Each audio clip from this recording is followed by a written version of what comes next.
बहुत समय पहले की बात है। रेगिस्तान के किनारे एक छोटे से गांव में एक विशाल बरगद का पेड़ खड़ा था। उसी पेड़ पर एक चंचल गौरैया रहती थी। वह छोटी जरूर थी, लेकिन बेहद समझदार और मेहनती भी थी। हर सुबह वह दूर खेतों में दाने ढूंढने जाती और शाम होते ही अपने घोंसले में लौट आती। बरगद के पेड़ के नीचे एक ऊंट भी रहता था। वह बड़ा, ताकतवर, लेकिन थोड़ा आलसी स्वभाव का था। दिन भर वह बैठा रहता, जुगाली करता और कभी कभी गांव वालों का सामान ढोने चला जाता। गौरैया और ऊंट के बीच अच्छी दोस्ती थी, लेकिन दोनों की सोच बिल्कुल अलग थी। गौरैया अक्सर कहती, मित्र, मेहनत से ही जीवन चलता है। जो लालच करता है वह एक दिन खाली हाथ रह जाता है। ऊंट हंसकर जवाब देता, अरे छोटी बहन, हमें किस चीज की कमी है। गांव वाले हमें खिलाते हैं, काम करवाते हैं, सब कुछ तो आसानी से मिल जाता है। गौरैया उसकी बात सुनकर मुस्कुरा देती, जो दूसरों पर निर्भर रहता है उसका भरोसा रेत के महल जैसा होता है। एक दिन गौरैया हमेशा की तरह खेतों में गई। वहां उसने देखा कि किसान गेहूं की फसल काटकर ढेर लगा रहा है। पास ही कई दाने जमीन पर बिखरे पड़े थे। गौरैया खुशी खुशी कुछ दाने उठाकर अपने घोंसले में रखाई। तभी वहां ऊंट आ गया। उसने कहा, आज तो बहुत अनाज है, चलो सब इकट्ठा कर लेते हैं। सर्दियों के लिए अच्छा भंडार हो जाएगा। गौरैया बोली, मित्र, यह किसान का खेत है। जो दाने जमीन पर गिरे हैं वही हमारे लिए पर्याप्त हैं। ऊंट ने लापरवाही से कहा, इतने सारे दाने हैं, थोड़ा लेने में क्या हर्ज है। गौरैया ने समझाया, छोटी गलती ही आगे बड़ी मुसीबत बन जाती है। लेकिन ऊंट ने उसकी बात नहीं मानी। वह सीधे खेत के बीच जाकर ढेर से गेहूं खाने लगा। किसान दूर से यह सब देख रहा था।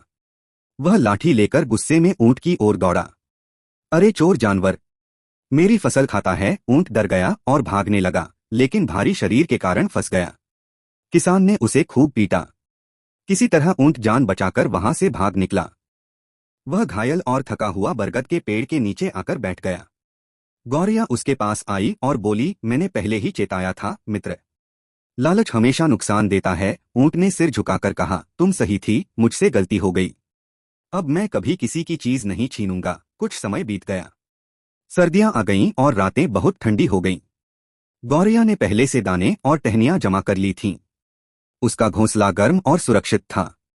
लेकिन ऊंट के पास कुछ भी नहीं था। ना खाना, ना घास, ना ही ठंड से बचने का कोई सहारा। उसने धीरे से कहा, बहन, क्या तुम मुझे कुछ दाने दे सकती हो। गौरैया मुस्कुराई और बोली, मैं थोड़ा बांट सकती हूँ, लेकिन याद रखो, मेहनत का कोई विकल्प नहीं होता। ऊंट ने वादा किया कि अब वह आलस नहीं करेगा। अगले दिन से वह काम की तलाश में निकल पड़ा।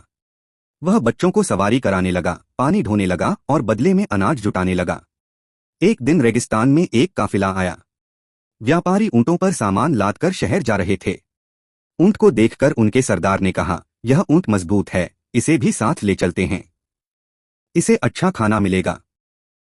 ऊंट खुश होकर उनके साथ चल पड़ा। गौरैया ने उसे जाते समय चेताया, हर कोई अपना भला नहीं सोचता, सावधान रहना। ऊंट बोला, अब मैं पहले जैसा नहीं हूँ, चिंता मत करो। यात्रा लंबी थी, धूप तेज थी और रास्ता कठिन था। ऊंट ईमानदारी से सारा सामान ढोता रहा। लेकिन व्यापारी बहुत लालची था। वह ऊंट को बहुत कम खाना देता और रात में बांध कर रखता। एक दिन गलती से एक बर्तन गिर गया और थोड़ा घी रेत में फैल गया। व्यापारी गुस्से में चिल्लाया, इस निकम्मे को कल खत्म कर देंगे। यह सुनकर ऊंट डर गया। वह सोचने लगा, मैंने किसी का बुरा नहीं किया, फिर भी मेरे साथ ऐसा क्यों हो रहा है। उसी रात गौरैया वहां आ पहुंची। उसने ऊंट की परेशानी समझी। गौरैया ने कहा, डरो मत, बुद्धि से हर संकट टल सकता है। उसने ऊंट के कान में एक योजना बताई। अगले दिन जब सब सो रहे थे, गौरैया चुपके से व्यापारी के तंबू में घुस गई। उसने बर्तन गिरा दिए, जिससे चारों ओर अफरा तफरी मच गई। व्यापारी को लगा कोई चोर घुस आया है। इस हड़बड़ी में ऊंट की रस्सी खुल गई। ऊंट ने मौका देखा और तुरंत भाग निकला। वह सीधा अपने पुराने बरगद के पेड़ के पास पहुंच गया। गौरैया वहां पहले से उसका इंतजार कर रही थी। ऊंट ने भावुक होकर कहा, आज तुम्हारी समझदारी ने मेरी जान बचाई। पहले मैं सोचत था कि ताकत ही सबसे बड़ी चीज है, लेकिन अब समझ गया हूं कि बुद्धि सबसे बड़ी शक्ति है। गौरैया मुस्कुराई और बोली, जब ताकत और समझदारी साथ हो तभी सच्ची जीत मिलती है। उस दिन के बाद दोनों साथ मिलकर रहने लगे।